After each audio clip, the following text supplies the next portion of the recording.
सभी साथियों को नमो बुद्धाई और जय भीम मित्रों। आज हैं 27 मई और आज का दिन जो हम सबके लिए बहुत ही महत्वपूर्ण दिन है और भारत के प्रत्येक व्यक्ति को आज के दिन को माता रमा देवी के त्याग और उनकी तपस्या के लिए याद रखना चाहिए। कहा जाता है कि किसी भी सफल व्यक्ति की सफलता के पीछे किसी महिला का हाथ अवश्य होता है। और इस संदर्भ में यदि हम रमा देवी के जीवन के बारे में पढ़ें और समझें तो हमें आसानी से समझ आ जाता है कि वास्तव में यदि रमा देवी जैसी महान महिला बाबा साहब के जीवन में नहीं आई होती तो शायद वो उन तरक्कियों को नहीं छू पाते या समाज के लिए जो त्याग उन्होंने किया है, अपना पूरा जीवन सर्वस्व न्यौछावर किया है, वो शायद नहीं कर पाते। क्योंकि ज़्यादा करके व्यक्ति पारिवारिक समस्याओं में उलझा रहता है और उसका जीवन का जो 50% हिस्सा है समय का वो अपने परिवार की समस्याओं को समाधान में ही खत्म हो जाता है। लेकिन रमा देवी एक ऐसी महान महिला थी जिन्होंने बाबा साहब को 100% कह दिया था कि इस परिवार के 5 बच्चों की पालन पोषण और उनकी देखभाल की संपूर्ण जिम्मेदारी मेरी है और आपका सिर्फ एक काम है कि आपको इस देश के लिए शिक्षा प्राप्त करनी है, पढ़ना है और पढ़ लिखकर इस दलित, पिछड़े और बहुसंख्यक समाज जो एक पशुवत जीवन भारत के अंदर जी रहा है उसे समानता का अधिकार दिलाना है। उन्हें ये एहसास दिलाना है कि मनुष्य मनुष्य समान है और उनका भी उतना ही इस देश की संपदा पर, प्राकृतिक स्रोतों पर अधिकार है जितना कि दूसरे लोगों का।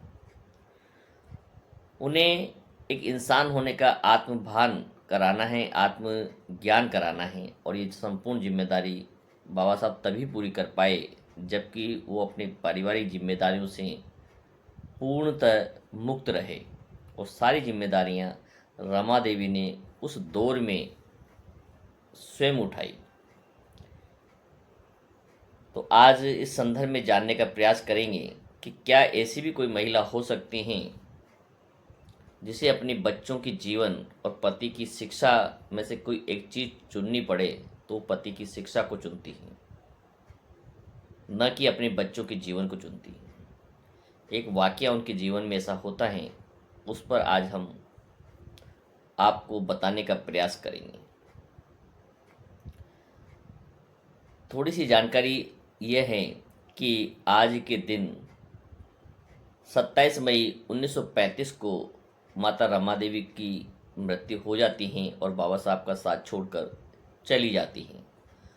और बाबा साहब इतने अवसाद में चले जाते हैं कि 2 से 3 दिन के लिए अपने आप को एक बंद कमरे के अंदर बंद कर लेते हैं।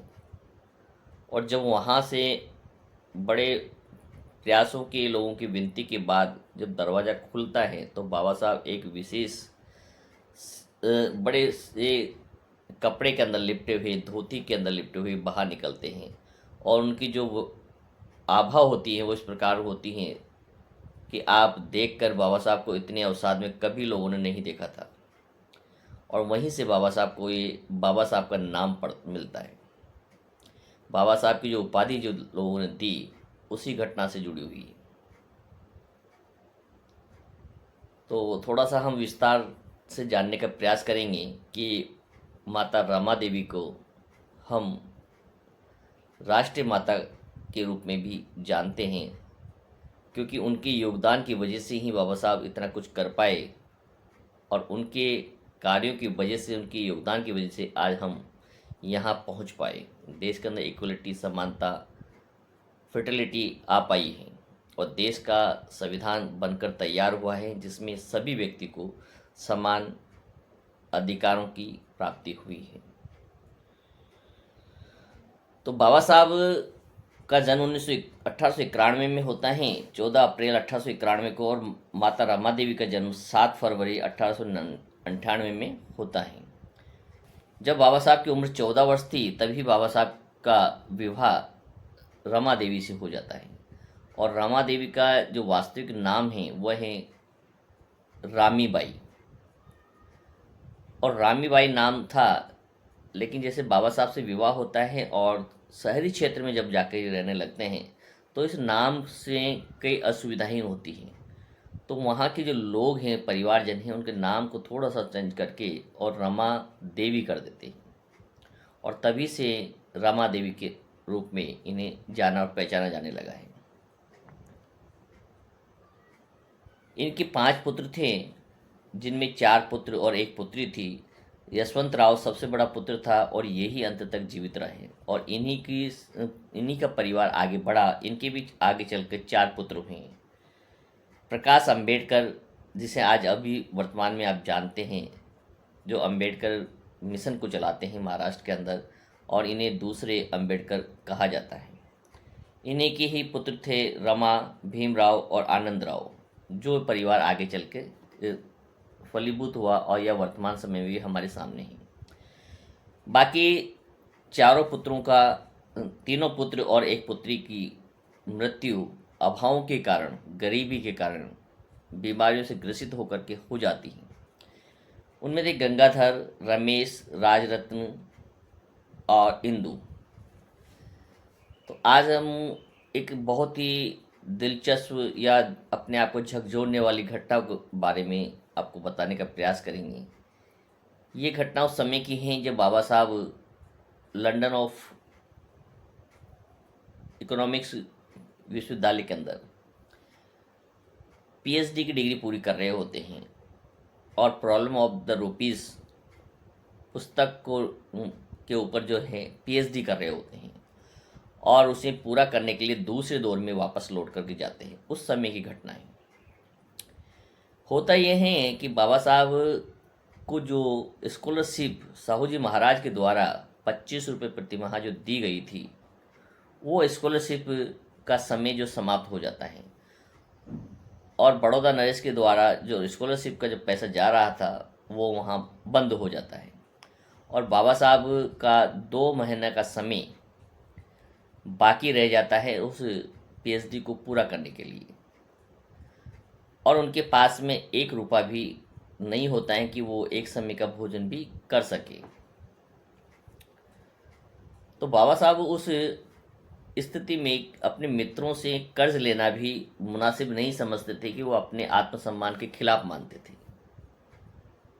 वरना उन्हें पैसों की कोई कमी नहीं थी। अगर वो प्रार्थना पत्र देते तो हो सकते हैं उनकी और भी कई व्यवस्थाएं हो सकती थी, लेकिन बाबा साहब को ये सब गवारा नहीं था। उन्होंने पहला पत्र जो अपनी पत्नी रमा देवी को लिखा और रमा देवी को उन्होंने कहा कि रमा, अब मेरे पास पूरी तरह से पैसा खत्म हो चुका है और ये मान कि एक समय का भोजन करना भी अब नामुमकिन हो गया है। कुछ समय का पैसा है, उसके खत्म होते ही मैं वापस भारत लौट सकता हूँ, क्योंकि अब यहाँ पर रहना और पढ़ना नामुमकिन हो गया है। और यदि तुम्हारे पास कोई पैसा हो या किसी से उधार लेकर तुम भेज सको तो मुझे मनी ऑर्डर कर देना, जिससे कि मैं अपनी डिग्री को पूरा कर सकूं। और उसी दौरान उनकी जो एकमात्र पुत्री थी इंदु, वो निमोनिया से ग्रसित हो जाती है और उसकी तबीयत इतनी ज़्यादा नासाज हो जाती है कि उसका बचना बड़ा मुश्किल हो जाता है। और इनकम का कोई रिसोर्सेज नहीं होता है रमा देवी के पास। और उस दौरान जब वो अपने बच्चों को पाल रही होती हैं तो गोबर के जो कंडे इकट्ठे करती हैं, गोबर को इकट्ठा करती, कंडे बनाती हैं, उन कंडों को बेच करके जो पैसा आता था उसी पैसे से वो अपने बच्चों को पाला करती थी। तो कुछ उसके पास पैसा जमा था, लेकिन दुविधा ये थी कि एक तरफ तो अपने पति की शिक्षा को पूरा करने के लिए उस पैसे को खर्च कर सकते हैं और एक तरफ अपनी इकलौती पुत्री जो थी, 4 पुत्र और 1 पुत्री थी, उस पुत्री के जीवन को बचाया जा सकता है। तो पैसा इतना ही था कि वो डॉक्टर को देकर इलाज करा के अपनी पुत्री को बचाया जा सकता है, या उस पैसे को विदेश भेज करके बाबा साहब को और उनकी डिग्री को पूरी करवाया जा सकता है। एक सामान्य महिलाओं से देखें तो 100% महिलाएं अपने पुत्र या पुत्री के इलाज पर उस पैसे को खर्च करना चाहेंगी, और वे चाहेंगे कि शिक्षा तो बाद में भी ली जा सकती हैं, नए सिरे से ली जा सकती हैं। लेकिन माता रमा देवी उस समय भी अशिक्षित तो थी, वो एक साक्षर महिला या आप कह सकते हैं केवल, लेकिन वो शिक्षा के महत्व को जानती थी, और उसने अपनी पुत्री के इलाज को महत्व न देकर उस पैसे का मनी ऑर्डर बाबा साहब को भिजवाया, और उन्हें इस बात से बिल्कुल अवगत नहीं कराया, कोई जानकारी नहीं दी कि उनकी पुत्री इतनी बीमार है, वरना वो पैसे को भी स्वीकार नहीं करते। और होता यही है कि वो मनी ऑर्डर कर दिया जाता है, बाबा साहब के पास वो पैसा पहुंच जाता है, और 2 महीने का जो समय उनका आसानी से गुजर जाता है, और बाबा साहब प्रॉब्लम और रुपीज़ की थीसिस को, पीएचडी को कंप्लीट करके भारत लौटते हैं। और भारत लौटकर जब वो घर पहुंचते हैं तो उन्हें पहली बार ही पता चलता है कि उनकी पुत्री इंदु की अकाल मृत्यु हो चुकी है, और उसके कारण यही था कि वो जो पैसा उन्हें भेजा गया था, यदि उस पैसे को डॉक्टर पर खर्च किया जाता, इलाज पे खर्च किया जाता, तो शायद वो बच्ची बच सकती थी। बाबा साहब कुछ समय तो नाराज़ होते हैं और रमा देवी पर कई प्रकार के प्रश्न करते हैं, लेकिन वो कहते हैं कि मेरी दृष्टि में पुत्र या पुत्री का जीवन से ज़्यादा महत्वपूर्ण है अपने पति की का आत्मसम्मान, उनकी शिक्षा, क्योंकि आप जो कर रहे हैं, जो शिक्षा आपने प्राप्त की है, वो पूरे देश के बहुसंख्यक समाज के विकास के लिए महत्वपूर्ण थी। और वहीं बाबा साहब कहते हैं कि मैं कभी भी अपने बच्चों को के महत्व को ज़्यादा महत्वपूर्ण नहीं मानता हूँ अपने समाज के समान, के यदि तुलना हम करें तो इतने दर्दनाक स्थिति का जीवन रमा देवी ने गुजारा। ऐसे ही उनके यहाँ जो हैं गंगाधर जो पुत्र होता है, उसकी भी बीमारी के कारण मृत्यु हो जाती है, और इसी दौरान 1930 को बाबा साहब को गोलमेज सम्मेलन में जाना होता है। उसी रात्रि को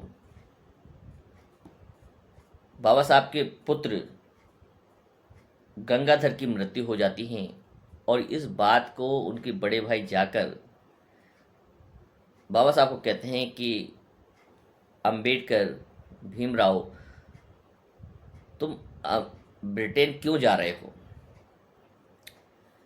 लंदन क्यों जा रहे हो? तो वो कहते हैं कि मुझे गोलमेज सम्मेलन में, बाबा साहब जो कहते हैं कि मुझे गोलमेज सम्मेलन के अंदर बहुसंख्यक समाज के जो लोग हैं उनके हक और अधिकार को दिलाना है। यदि मैं वो नहीं गया तो गांधी एंड कंपनी, जिसे वो कहा करते थे कांग्रेस, वो मेरे बहुसंख्यक पुत्रों के सब अधिकारों को खा जाएंगे। तो उनके बड़े भाई कहते हैं कि पहले चलो और अपने पुत्र का अंतिम संस्कार करो। तो बाबा साहब के मुंह से इस शब्द निकलते हैं कि मैं अपने एक पुत्र के लिए अपने लाखों करोड़ों पुत्रों का बलिदान नहीं कर सकता हूँ। और वो ऐसी ही स्थिति में मृत पुत्र को छोड़कर विदेश चले जाते हैं, और उनकी ये कुर्बानी का फल मिलता है कि वहाँ जाकर बाबा साहब को गोलमेज सम्मेलन में, जो संसद के अंदर जो सत्र चल रहा होता है, वहाँ पर दोहरे वोट का अधिकार प्राप्त करने को में वो कामयाब हो जाती है। तो एक ऐसे महान व्यक्ति के व्यक्तित्व को यदि जानना है तो हमें माता रमा देवी के जीवन को पढ़ना, समझना बहुत ज़रूरी है। इस पर कभी कोई नाराज़गी रमा देवी ने प्रकट नहीं की कि बाबा साहब उनके पुत्र की का अंतिम संस्कार बिना किए बिना ही विदेश चले जाते हैं, क्योंकि उस समय का दौर इस प्रकार का होता है। तो मित्रों, इस घटना से हम जानना ये चाहते हैं, समझने का प्रयास कर सकते हैं कि समय बदलता रहता है, व्यक्तियों के सामने परिस्थितियाँ बदलती रहती हैं, लेकिन कुछ ऐसे महत्वपूर्ण समय होते हैं जहाँ यदि आपने समाज को महत्व दिया और अपने परिवार के महत्व को यदि कम आंका, तो ये आपको एक महान इंसान बना सकता है, जो कि बाबा साहब ने किया। और उनके इस योगदान की 2 घटनाओं से हम सीख सकते हैं कि बाबा साहब की परिवार वो महान परिवार था जिन्होंने कभी भी अपने हितों को वरीयता नहीं दी, बल्कि समाज के बहुसंख्यक समाज के हक और अधिकारों को वरीयता दी। और बाबा साहब ने अपना संपूर्ण जीवन समाज के लिए समर्पित कर दिया, और उस समर्पण में सबसे बड़ा जो सहयोगी रही वो है माता रमा देवी। तो आज हम उनकी इस पुण्यतिथि पर उनको सत सत नमन करते हैं, और उन महिलाओं को भी से भी अपील करते हैं कि ये सब महान व्यक्तित्व आप अपने अंदर भी तैयार करें। जब भी परिस्थितियाँ ऐसी आए तो अपने जीवन साथी के साथ खड़े रहें, कहीं उनसे विद्रोह करके उन्हें कमज़ोर बनाने का प्रयास न करें। तो इस घटना से सीख सकते हैं कि एक महान व्यक्ति की सफलता के पीछे उनकी अर्धांगिनी या जीवन साथी का भी योगदान सबसे महत्वपूर्ण होता है। सभी को बहुत बहुत आभार, नमो बुद्धाय। आपको ये जानकारी कैसी लगी? यदि अच्छी लगी हो तो आप इसे अपने मित्रों तक पहुंचा सकते हैं, और आप देख रहे हैं स्माइल बुद्धा यूट्यूब चैनल।